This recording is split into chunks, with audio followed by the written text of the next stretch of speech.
Hi there, I hope you're enjoying the videos so far.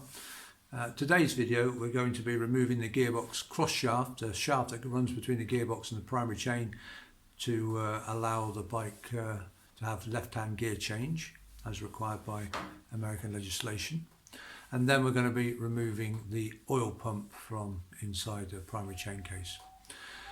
So to begin with, the first thing we need to do if we want to remove the gearbox cross shaft is we have to undo the nut on the far end of the cross shaft, which will allow us to draw it out through the other side. So to begin with, we'll be removing the little inspection cap on the outside of the gearbox, which will give us access to the far end of the cross shaft so that we can undo the nut on that end of the cross shaft, which will allow us to pull the cross shaft out through the primary chain case. Right, so I've got the dear old Mega Blaster.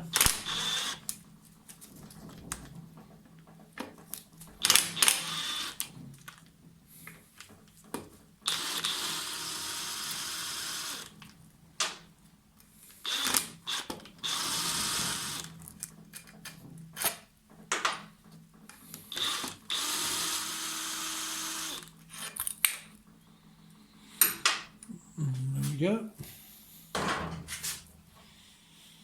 Right, and that's the end of the shaft that the foot's on. So if I waggle the foot, then we should hopefully, you can just see that nut moving.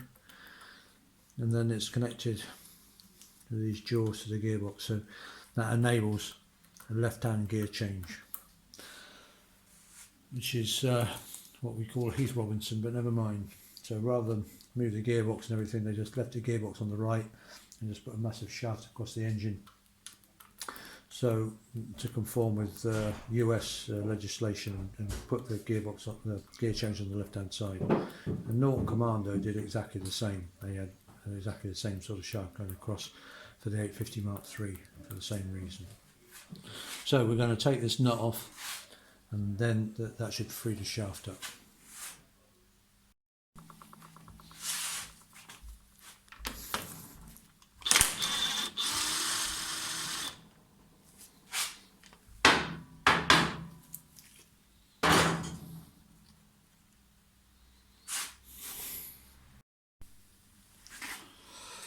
Okay, so I've loosened off these two, or this the flathead nut and the ordinary nut, and then because I've undone the nut from the far end, so it's now, the shaft has now disappeared down that hole. And this very, very long shaft we can now simply pull out. But it does go on forever sometimes, this shaft. Yep, there it goes. And that is the cross shaft, which enables the bike to work on the left-hand gear change as required for the American market.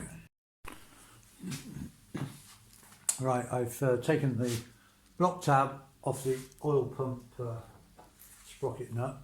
And what I'm going to try and do now is undo that nut, but I haven't really locked the engine.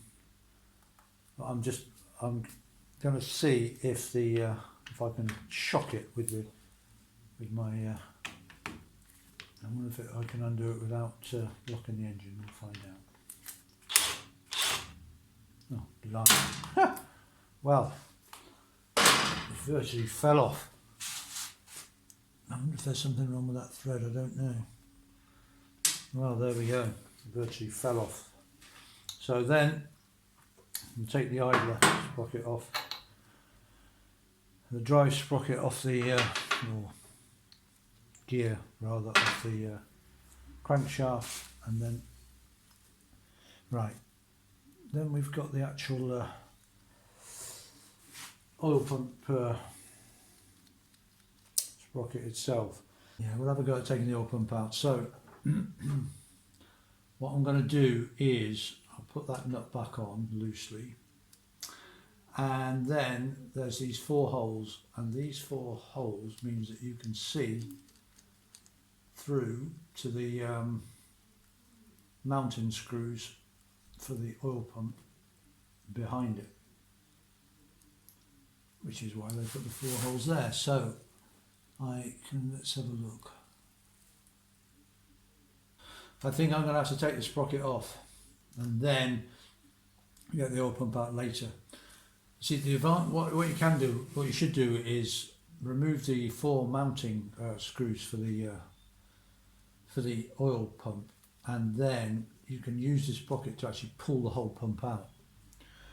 If you remove this sprocket first, which I'm going to do, then it's very hard to then pull the oil pump out because you've got nothing to hold on to. But as you'll see when I take this off, someone's done some very strange things with the screws behind.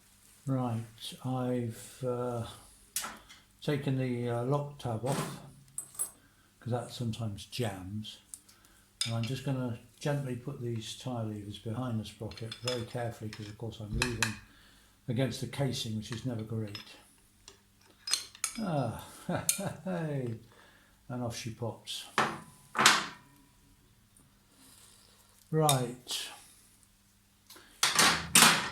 Okay, I'll try and show you this.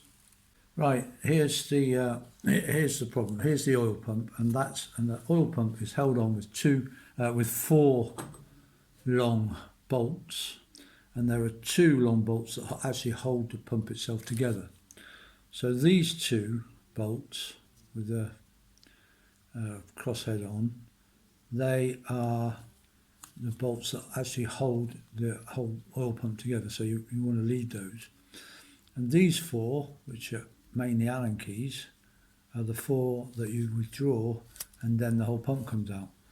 But as you can see on this one, we've got 3 that are fine and 1 that is some kind of old hex bolt that someone's then cut a groove in so you can get a screwdriver on it.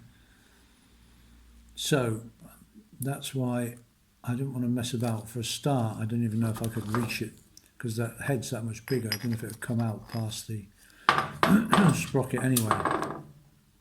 So what I'm going to do now is I'm going to try and remove these 4, especially that one. I'm hoping it's not too tight. Right, so I've withdrawn the 4 mounting bolts, including this obviously incorrect one there. And so they're out. The 2 crosshead bolts that hold the whole pump together are still in. So what I'm going to do now is I'm going to put the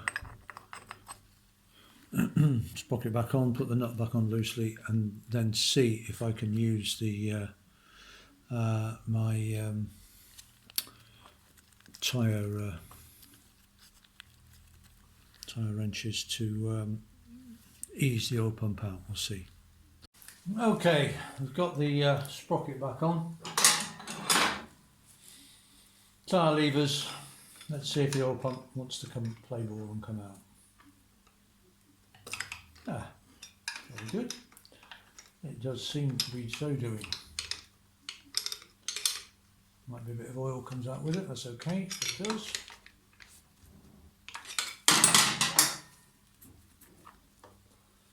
There we go, oil pump removed.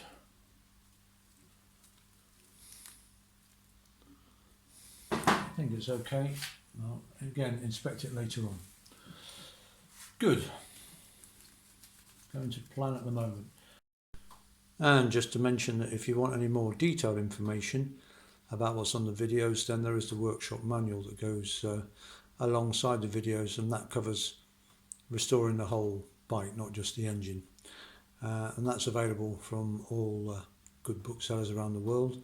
You can just put my name, Chris Rook, into the search bar, like Amazon search bar or wherever, and it should come up.